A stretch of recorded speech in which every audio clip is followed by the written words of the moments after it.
welcome back to my channel. Today we're going to talk about something really spicy, so if you need to send me that hate mail, you can drop it in the comments. I swear I will read them, but it's going to be rough. So trigger warning, not trigger warning, be aware that this is going to be a rough topic today. Here's why. Today we're talking about, can AI replace women in relationships? Yes, today we're diving into a brutal topic that Smith and I make better relationships. Today, I want to explore the potential of AI and robotic entities to replace various aspects of human interactions. In this case, specifically focusing on, could AI and AI robots create there's a robot suitable for it, and women come and say, this is the dumbest and most demeaning thing I've ever heard. There is no way. And they list the reasons. I've heard this debate happening a lot, so I want to dive into it and have an honest conversation with you guys. This is going to get heated. I'm just going to warn you now. And some of you may be deeply uncomfortable with the things that we're going to talk about here today. Remember our conversation together. And don't forget to subscribe to my channel and turn on notifications so that you never miss a relationship resource. It's brilliant. Drop down in the comments and let me know. I am totally open to having that conversation with you. That's the point of this video, is for us to talk. Point number one I want us to talk about: artificial wombs and redefining parenthood. One consideration we have: artificial wombs, especially AI robots who can carry a child for you, which would redefine the way that we perceive parenthood. Rent one in their home, order one off of Amazon, and do this, right? They have wine making kits. Maybe next they'll have baby making kits. Pregnancy, maybe, if they implanted themselves with one. And childbirth, if they chose that route, or going through it together in an incubator, watching the child grow. You could actually have, what is it, a womb with a view? You could literally have a womb with a view and watch your child grow. It would be the new Netflix. You could just drink popcorn, eat popcorn, drink popcorn in the future probably too, and just watch your baby grow in the test tube. For watching the mother's stomach grow, okay, cool. But it's so disconnecting because you don't have that experience as much of seeing the child move, feeling it. The mother experience is usually so much different. Watching the child would make it so much more tangible, I think, for some fathers. It'd be important to remember the profound emotional connections that exist within the context of a biological relationship. There's heartbeat. It sets all kind of precedents, and then you're born seeking your mother. There's all kinds of... Have babies been born and the mom died? Yes. Absolutely. Have babies been removed from their mothers? Yes.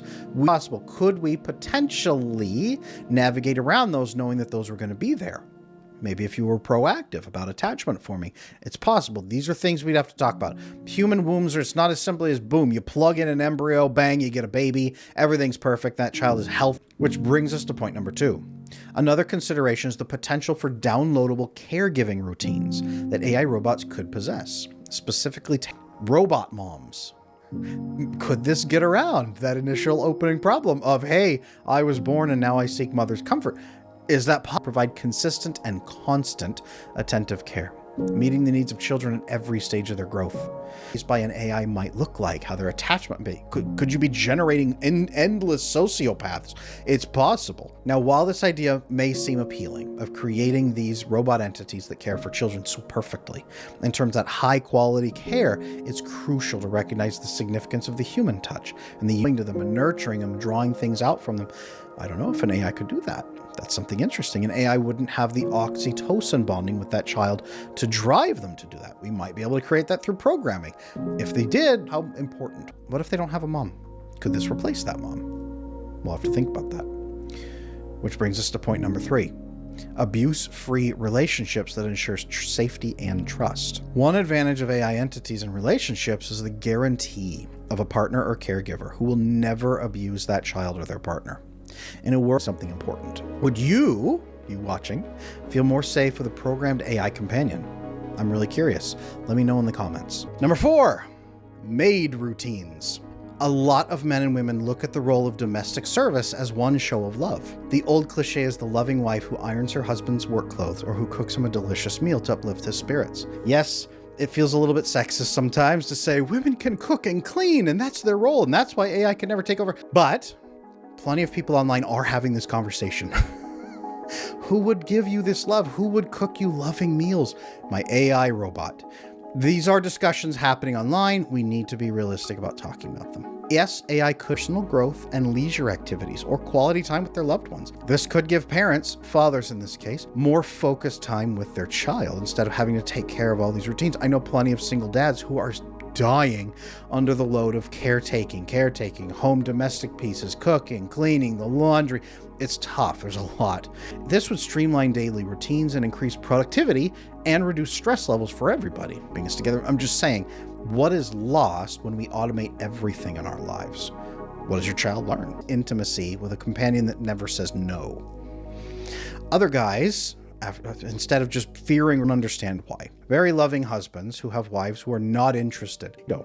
Sometimes couples are mismatched in this area, and there's a lot of reasons that can be. I've helped tons of couples on this with my coaching, and it usually can get very much better.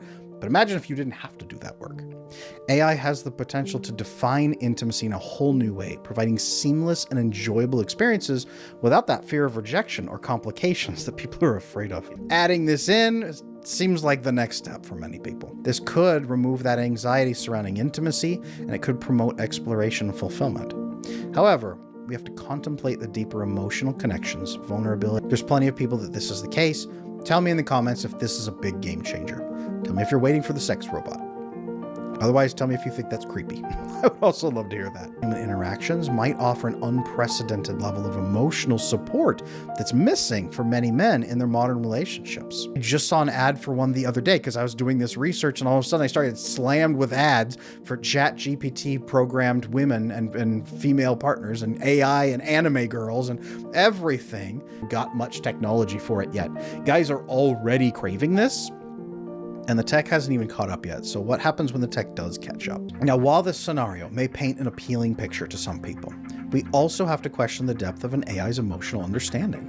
Can an algorithm truly replicate? Point number 7, communication and understanding. This is a big one. Big one for me, especially because I'm a communication expert here. Now, moving forward, let's understand exactly what you mean every time you speak. Actually, that sounds kind of nice. How you never learn how to clarify yourself.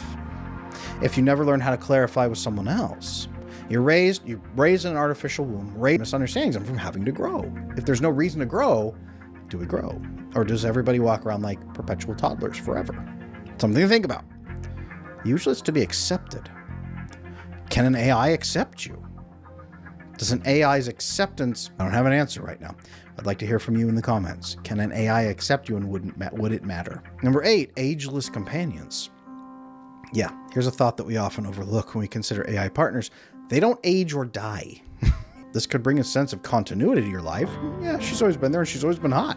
But it's also an unavoidable divergence in shared experiences, and one continues to age and the other one remains constant. One of you is going to get old and cost. When we eliminate that shared journey of growing old together, what humans actually want. Is that what you want? Now, I'm curious. Let me know in the comments. Aging or ageless? Which one's hotter? Which one do you like more?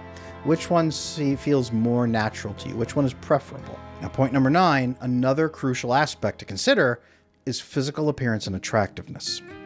Yeah, this is a big one. You saw, and it's going to create a weird concept of physical beauty. It's going to be weird. On the other hand, that might promote unrealistic expectations and body standards. How would this technology impact our acceptance and appreciation from natural human beauty to them? What's that going to do to her? Yes, guys can laugh at it when it's you, but what if it's the women in your family? You could all look the same. Does your relationship feel unique? Or does this break that immersion for you? Hey, we're all banging the same robot chick. No, wait, they're different. Wait, which one's mine? Wait, this can get a little weird. You might not want to be around your friends and their robot friends. You know, if you have to leave her at home in the broom closet, man, make her go in the bathroom. I can't look at her. It could look weird, and it could get weird, and it almost certainly would break the immersion for a lot of people, if you care. Now, customizability and perfection leading to losing the human touch is point number 10. I want to close on this one. Delight and organic growth inherent in human relationships. Would you get bored of perfection? We need to put human imperfections as amazing, real pieces that people will pay more for.